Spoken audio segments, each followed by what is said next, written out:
Bismillahir Rahmanir Rahim. In the name of Allah, the entirely merciful, the especially merciful, my dear brothers and sisters. Alhamdulillah, we are with another lecture, and that is, Sheikh says, ما يحرم على الرجال من اللباس وغيره, i.e., what is forbidden for a man and a female from the clothes and other things.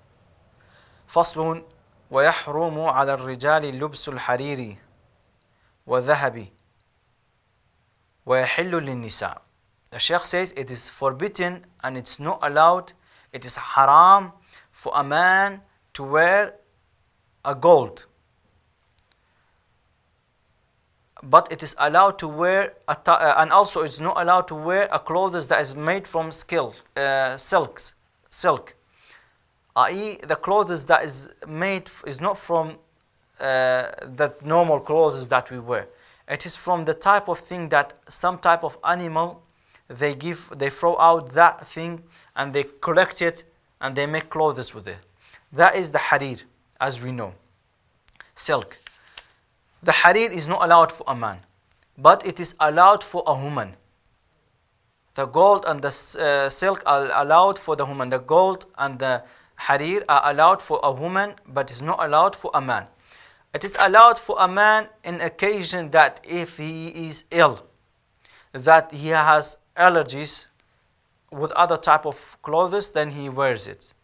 Otherwise, he is not allowed to wear it. In another occasion that some scholars, they say sometime around the clothes and the edges of here is allowed, or the edges of your neck is allowed in occasion that is very little. But it is better for someone that he is not needed, so he doesn't do it. He does not do it. And it is allowed for a lady, all of that.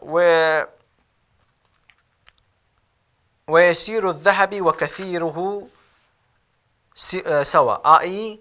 سواء, i.e. Sheikh says, in this occasion, for a man, even it is a little gold or is it too much, is not allowed. It is not allowed for you to do it. Another occasion is that we must mention here that for ladies, yes, they're allowed to use the gold, but it's best, i.e. is not allowed for them to have the spoon or have something that is from gold to use it. In those occasions, it's gold is allowed for them as the jewelry and other things to use it, and not for other things. And also the harir, as nowadays not much available, and also is not allowed for the sisters to have a carpet or blanket or something like this from the harir. It's more allowed only for wearing it, to wear it on you, the gold and the other. But other than that, the scholars has a different opinion on that, and it is best, they say it is not allowed for us to use it. So it's best to be away from them, using it rather than other than that. So if you have a gold, you wear it. It's allowed for you. Other than that, don't do it. That's the must thing that we must be aware of. وإذا كان بعض الثوب إبريسما وبعضه قطنا أو كتانا جاز لبسه ما لم يكون الإبريسم غالبا. So in here, same as we said, some scholars, they said it is it's allowed. So the Sheikh says, the Sheikh says it's allowed that we use the harir if it is little, and also if it is cotton, then we are allowed for sure. The normal clothing is from cotton and the other things is allowed for us to use all of that if it is needed. The silicon is allowed, the harir is allowed if it is little, but the cotton and others are allowed as it must, as we need it. It's not about how much we need it. It's permissible for you as much as you want. for man and the woman. That is about the clothing, and that is about gold and other things. The other thing that in here is sometimes they use, the brothers, they say the tooth, sometimes they use a gold, they say the gold is better because nothing happens to it or something like this. And those occasions, the scholars, they spoke about it, they said it's allowed in that occasion if the doctor says so. The doctor must mention it, that is, for you it's best to use the gold rather than other things for your tooth. Not like some people, they do it as it's beautiful, for beauty and other things. Youngsters, they do it, or they have the gold, they do it for the teeth. That's not allowed. But if the doctor says so, then it is a different occasion that you must do. If you must do, then you are allowed to do it. It's not forbidden in that occasion because you are in need of doing such things. You are in need of doing such things.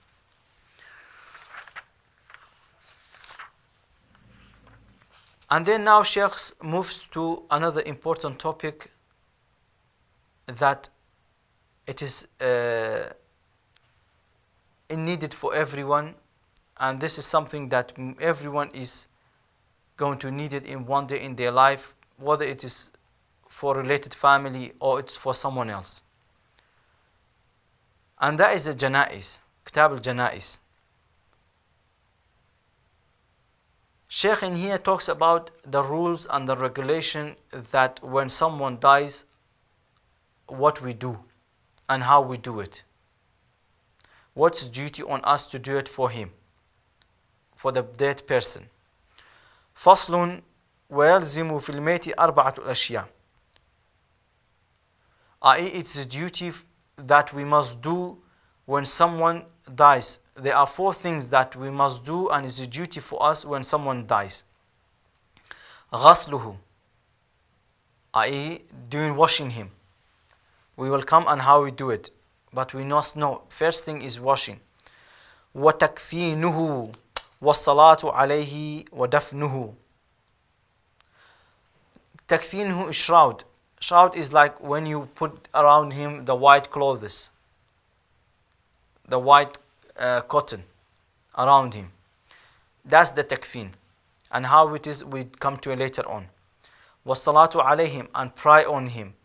And we will come to it as well, how we do it. وَدَفْنُهُ, i.e. burying him. And how we do it, how we put in the grave. Those are the duties that we must do for someone if he passed away.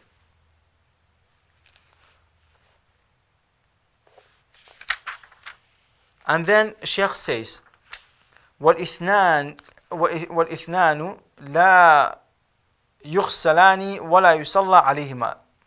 There are 2 people, we do not wash them and we do not pray on them. We do not wash them and we do not pray on them. First of them is الشهيد في معركة المشركين, one who died in the battlefield with the non-believers. That's one. We do not wash him and we do not pray on him because he has a different occasion in Islamic rules. He's as a life, he's not a dead. والسقط الذي لم يستهل ويصلى عليه إن اختلجا. Another important topic in this here, and it is a long topic to be honest with you, but we're trying to make it short that everyone understand it, and that is a baby, a child. This child, we need to know. We need to know. Did he died before 4 months old? If he died before that, then in this matter, we do not wash him and we do not pray on him.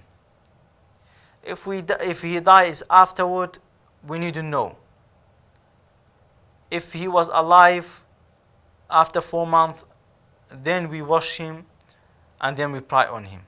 Then in another occasion, and that is if he born and he wasn't talking, no sound from him, nothing from him, والسقط الذي لم يستهل ويصلى عليه. And Sheikh says, if he was born and that he didn't has no sign of he was alive after that, then in this case, he had a sign but we were not sure of it. So in this halat, in this occasion, and that is important, that we wash him. And some they say we wash him and pray on him as well. We wash him and pray on him as well. So in that occasion, scholars they say, if he was born and no sign of him, that he was alive, then we just wash him and don't pray on him. And some the scholars they say we wash him and pray on him as well because he was alive. But in this occasion, we must go back to the doctors. We need to ask them, was he actually alive? Was he not?